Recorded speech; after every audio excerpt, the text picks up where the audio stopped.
So sekarang kita menuju ke Rostock sekitar 1 jam dari kota Schwerin. Nah dalam perjalanan ini bagus ya, sebelah kiri kanan jalan ini itu danau, jadi bisa melihat air dari jalanan. Lihat sebelah kiri saya nih, kelihatan sekali. Ya, tapi saya nggak bisa tengok kiri kanan, lirik-lirik aja karena jalannya ini hanya satu jalur, dua jalur ya, maksudnya arah ke sana dan arah sebaliknya berlawanan.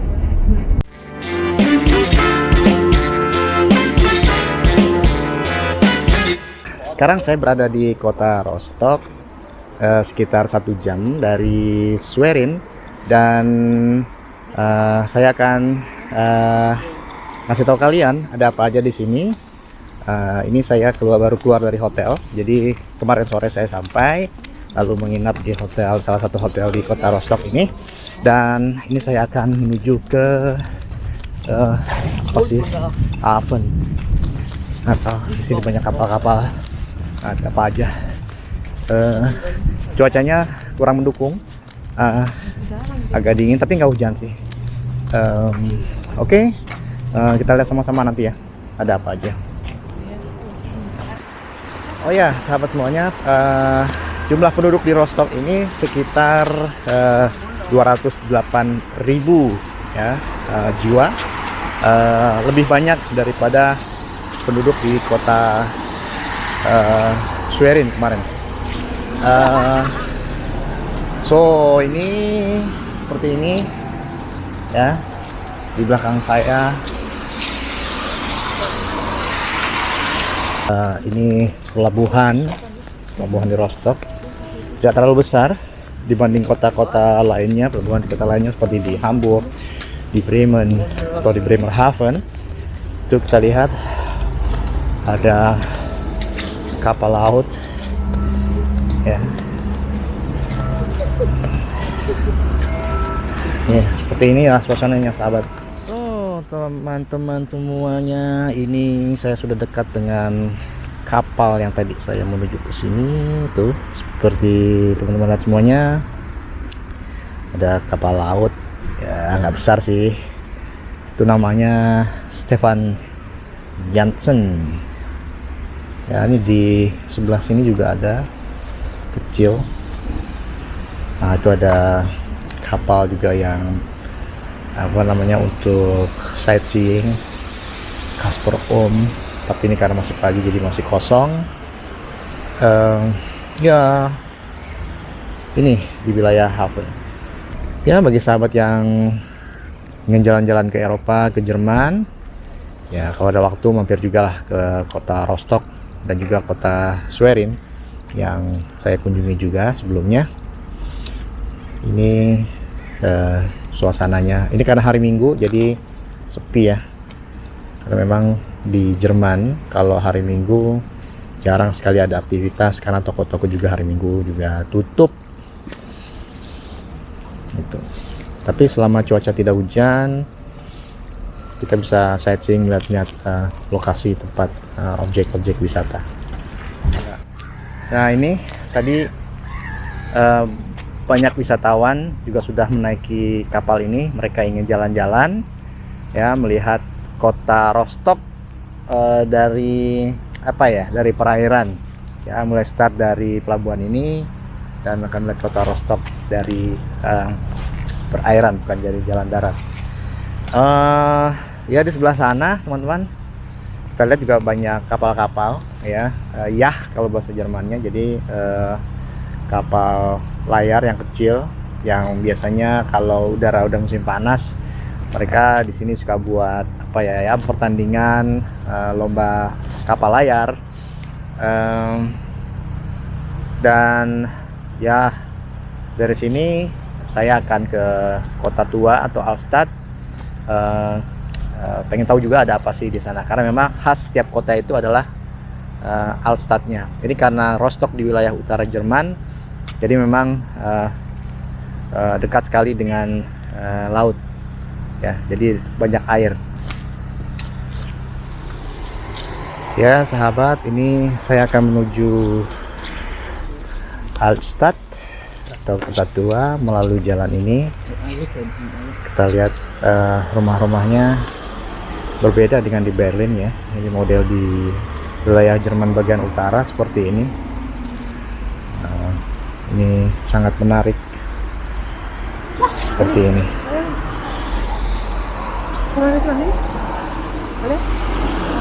Nah, ini adalah Marienkirche atau gereja Marien di kota Rostock. Saya sekarang akan ke Fußgängerzone atau ke pedestrian, nyebrang sini dulu. Ya, ini juga ada jalan tram sini. Ya, jadi transportasi umumnya lengkap seperti di kota-kota lainnya.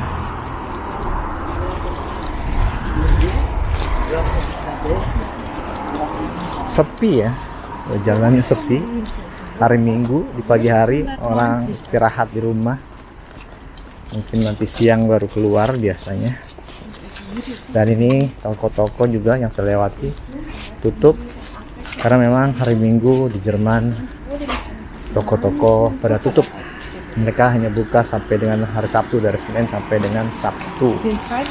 Dari pagi biasanya.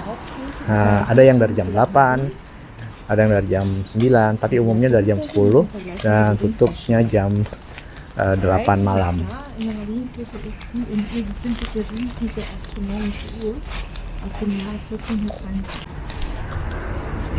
Sahabat semuanya, gereja ini Marienkirche ini atau gereja Marien ini dibangun pada tahun 1290 ya.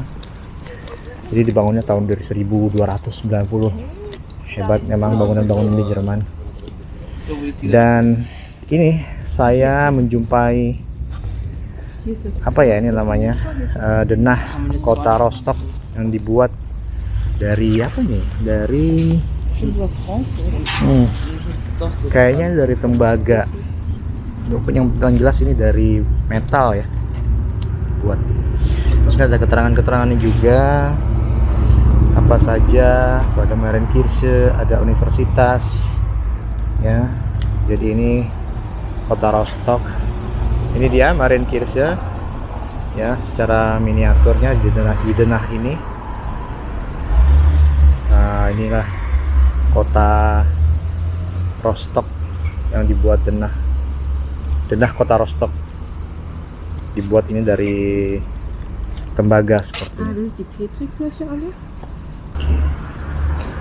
Dan ini saya menemui ada puntung rokok. Dia membuang rokok di sini ternyata ya, ada puntung rokoknya.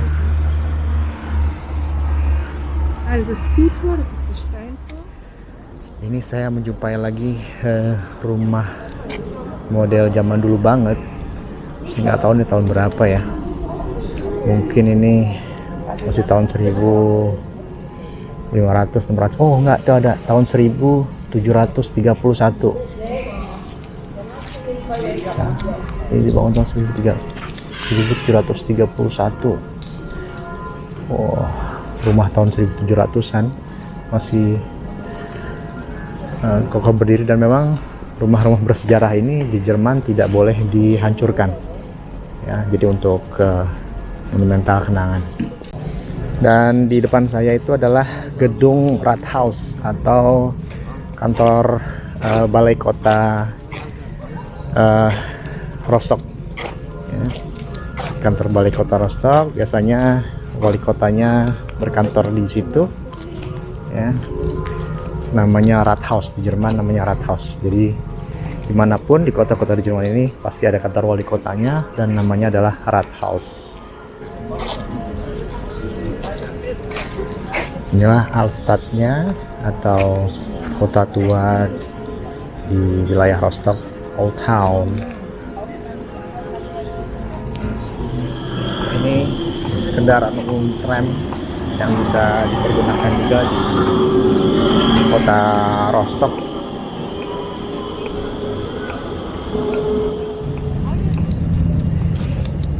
Ya sahabat semuanya, itu di depan saya adalah pintu gerbang zaman dulu. Orang yang mau masuk ke Rostock ini melalui pintu gerbang itu. Ini salah satu pintu gerbangnya ya. Jadi dan pintu gerbang ini dikhususkan hanya untuk orang-orang yang petinggi-petingginya lah, para pejabat-pejabat yang hanya bisa melewati pintu gerbang ini. Ini hanya salah satunya. Saya akan mencoba mendekat ke sana, dan bagi mereka yang akan masuk ke kota Rostock melalui pintu gerbang ini. Ini saya nggak tahu persis tahun berapa, tapi kalau melihat bangunannya, ini bangunan tua sekali. Dan di tempat tadi sana itu, ya.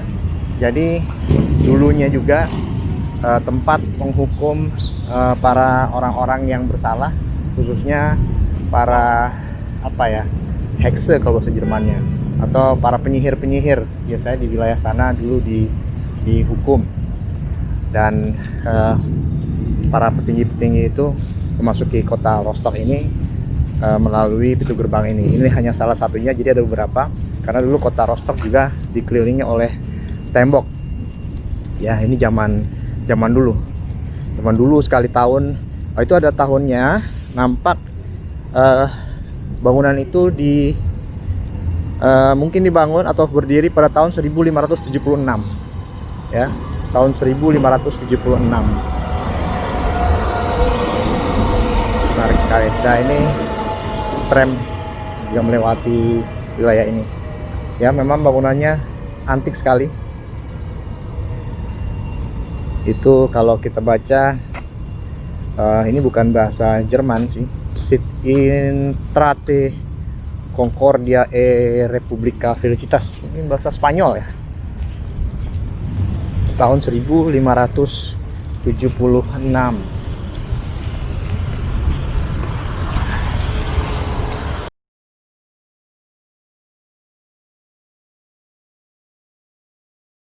Bangun tahun 1576. Dan pada hari ini sedang ada konvoy moge, motor gede. Kita lihat ya, mogenya keren-keren nih. Wih. Moge lewati gedung ini. Oke, saya akan lanjut.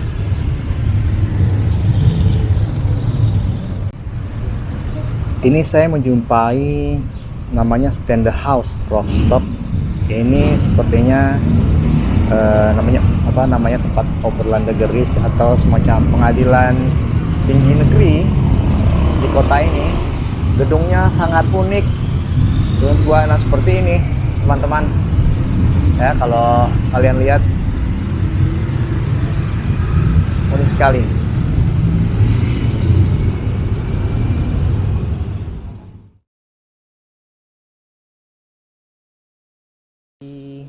Pedestrian atau Fußgängerzone, di mana di kanan kiri saya ini adalah toko-toko, restoran, kafe.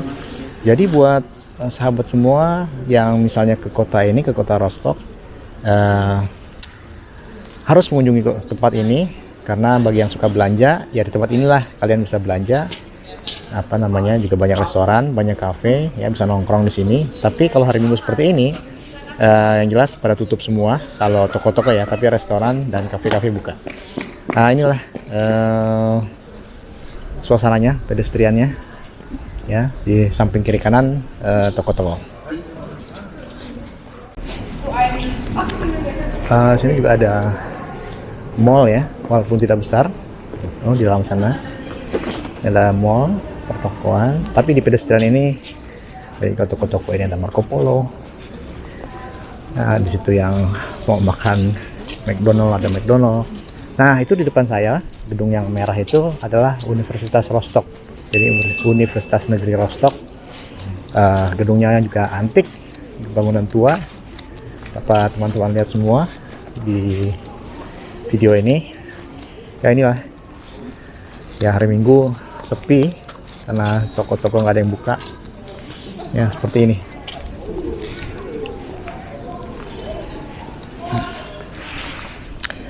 Kalau teman-teman lihat semua, di situ ada tulisan 1419 dan juga ada 1867. Jadi gedung ini dibangun tahun 1419. Dan gedung ini dulu adalah Balai Kota Rostock, namun kemudian dihibahkan ke untuk dijadikan Universitas Rostock, ya. Jadi inilah gedungnya, yang berbentuk sangat klasik, ya.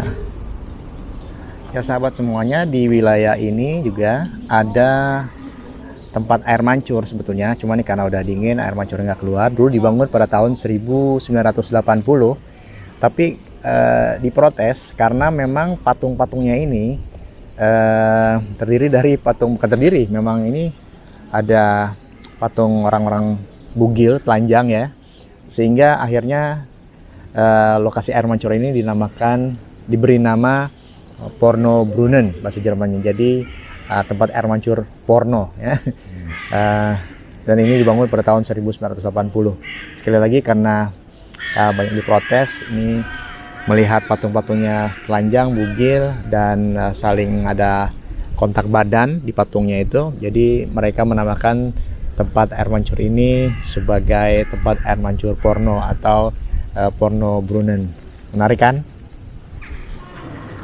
Ya sahabat semuanya, cukup sekian dulu video blog saya kali ini tentang Schwerin dan juga tentang kota Rostock di wilayah utara Jerman ini. Jangan lupa untuk subscribe tentunya, untuk klik like, dan jangan lupa juga untuk tulis komentar di bawah ini channel Andi Tinulung. Dan sampai jumpa lagi di video saya yang berikutnya. Terima kasih sudah menonton video saya, dan take care. Assalamualaikum warahmatullahi wabarakatuh. Bye bye.